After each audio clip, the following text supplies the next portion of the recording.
Hello viewers, I'm Sadia Khan and you're watching YouTube channel Learn with Sadia.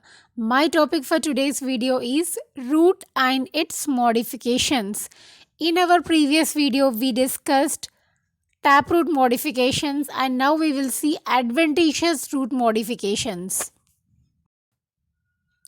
So coming to this modification of adventitious roots, the very first one is fleshy roots. In fleshy roots, we have the first one, fasciculated roots. So what is the first one? Fasciculated roots. In fasciculated roots, see, in the stem we have different nodes. We have nodes at every region. So from the lower nodes, roots are arising and those roots are becoming tuberous. Such tuberous roots arising from the lower nodes of the stem, they are called as fasciculated roots. Example for this is dahlia. Then we have the second one, tuberous roots. These roots are becoming fleshy. They are taking a tuber shaped structure because of storing food material. And when we say tuberous, there is no appropriate or definite shape. Example for tuberous root is Ipomia batatas. Then we have nodulose roots. The apex of these roots becomes swollen because of the accumulation of food. Here, the root is storing food not in the entire part but in the apical region. In the apical region, roots are storing food and becoming swollen. Example, curcuma amada. Curcuma amada. Then we have moniliform roots. These are also called beaded roots because of their bead-like appearance. Example, momodica, that is bitter gourd. See, moniliform roots, it is like they take the shape of the beads. That's why they are called as moniliform. Then we have the last one in fleshy roots, annulated roots. These thickened roots look as if formed by number of disc placed one above the another. Ipecac cephalus. Now we will see the diagrammatic representation of fasciculated tuberous nodulose moniliform and annulated roots. See, in this picture you can notice the very first one, tuberous root. Root is storing food and root is taking the shape of the tuber. The second one is fasciculated. In fasciculated, from the lower nodes of the stem, roots are arising and storing food material. In moniliform, you can see in moniliform, they are the roots are taking the structure of beads. You observe one single root in this moniliform. Every single root thread, it is having round bead-like structures present in it. That's why it is called as moniliform. Then we have annulated. You can see in the picture, fourth one represents the annulated root. It will appear as if a disc is arranged one above the other. Okay, then the last one in the picture is nodulose root, wherein the entire root is not storing the material but the apical region of the root is storing the food material, and such roots are called as nodulose roots. So the first one we studied is fleshy roots. The second type in adventitious root modification is stilt roots. In some plants, roots are formed from the nodes of the lowermost portion of the stem. See, from lowermost portions of the stem, nodes are generating roots and these roots are reaching the soil and fixing the plant in soil.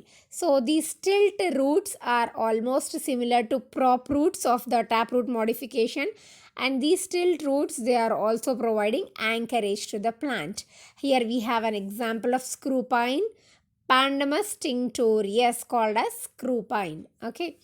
Then we have epiphytic roots. Some epiphytes like orchids they have aerial roots. These roots absorb moisture from atmosphere with the help of filament tissue. See here, in some plants, roots are growing towards the sun. Okay, they are aerial and these roots are absorbing moisture from the atmosphere. Such roots are called as epiphytic roots. Epiphytic roots are seen in orchids. Okay. Then we have the next one, floating roots. So the fourth kind of adventitious root modification is floating roots.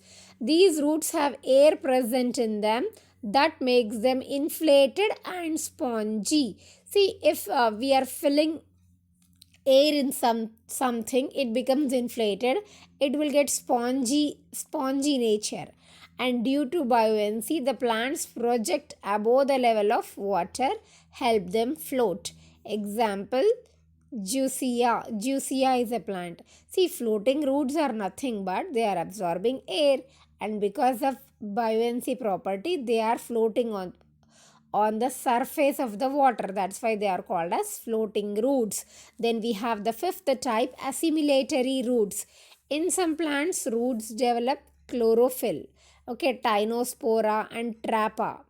So if they have chlorophyll, definitely they will involve in photosynthesis. So these assimilatory roots are present in tinospora and trappa.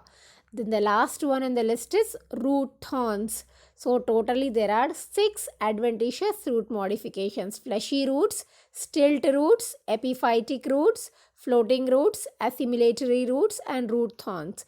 See, roots of some plants arise from the stem. Roots are usually not arising on the stem, but in some plants, roots are arising from the stem, and these roots they are changing into thorns, performing the protective function because they have to protect themselves. That's why these roots which arise from the stem, they are turning into thorns. Example, pothos. Pothos is nothing but money plant. Okay. Now we have studied 6 adventitious root modifications, and we will see the functions of roots now. See, we already know that roots are basically involved in absorption, translocation of food materials. Okay. So here we will see one by one. Roots support the plant. First is anchorage. Second one, absorption of water and minerals. Then they store food inside them. Then roots hold the soil particles together. They are holding the soil particles so that again they can provide proper anchorage to the plant. With this, we are done with adventitious root modifications, which include 6 types. And thank you for watching the video. Please do not forget to subscribe, like, share, and comment the video.